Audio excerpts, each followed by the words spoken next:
What's one wrestling move you hate? You just hate, you loathe. I'm not asking you to control your narrative or anything here and ban like super kicks.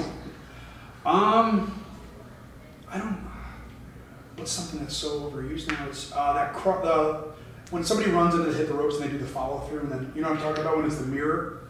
It's done in almost every match where strike, somebody takes off, they hit the ropes, other person follows in and then comes off. Oh, okay, yeah. It's done in every match.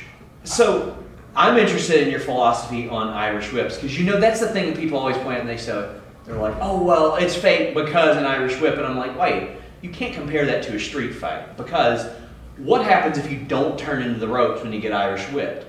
You're gonna fall. Somebody's gonna come from behind you and clock you. Those ropes hurt. They hurt. Like it makes sense for you to turn into those ropes, and like from the sense of like training and learning how to fall and all that stuff. Like there's a kayfabe reason to train to pro wrestle. It's so you don't get paralyzed every time you take body slam or anything like that. You learn how to brace for that impact.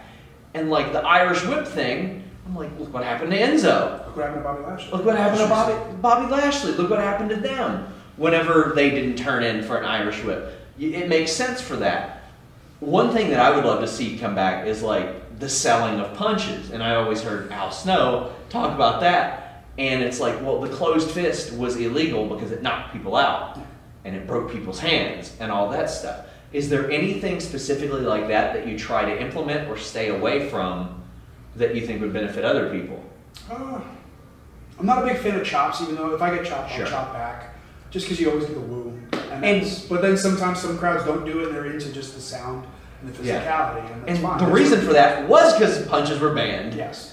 That was why. But no, I try to just work as best as I can to my best of my ability and what my opponent's doing and how we put a match together and kind of go that way. But at the same time, things change out there and you just go with it.